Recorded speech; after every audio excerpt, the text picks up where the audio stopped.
It wasn't that long ago. Boys didn't grow up learning manhood alone. They learned it through observation by watching their father, their grandfather, their uncles, their coaches, their pastor, their neighbors be men.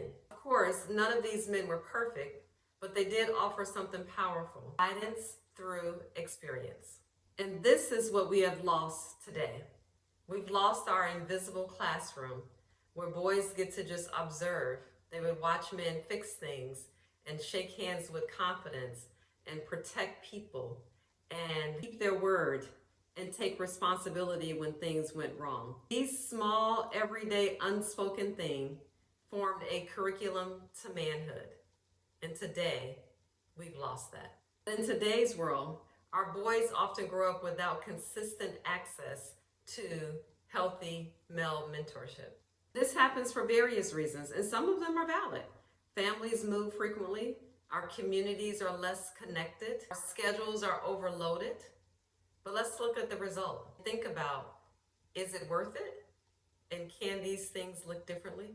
When our boys reach their teenage years and they haven't had these clear models to follow, and when they didn't consistently see healthy examples nearby, they often turn to what the algorithm offers them: internet personalities, gaming communities, social media influences.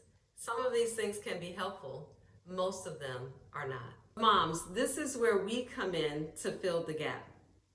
As women, we are incredibly good at bridging the gap, being the glue, making things happen.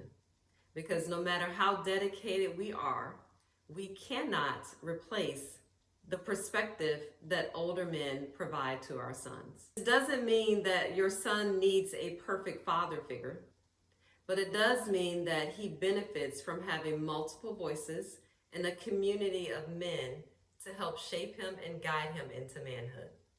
I like to call this community the legacy village, because it takes a village to raise a child, as the old African proverb says. A village can include, of course, your son's father, but his uncles, your local pastor, his teachers, his coaches, your neighbor, trusted family friends who are sometimes they're closer than your relatives and they're like relatives in your life.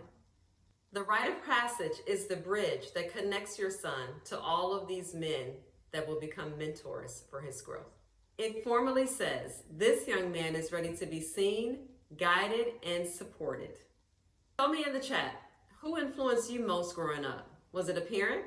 Was it a teacher? Was it a relative?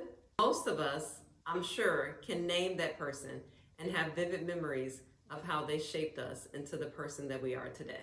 In future videos, I'll share how you can create simple moments at home that brings your legacy village together to create a path to manhood for your son. Guess what? It's easier and more powerful than you expect. Until next time, I'm Yolandria Tisdale with Journey to Legacy, where we're discussing the journey from boyhood to manhood. Please like, subscribe, and share.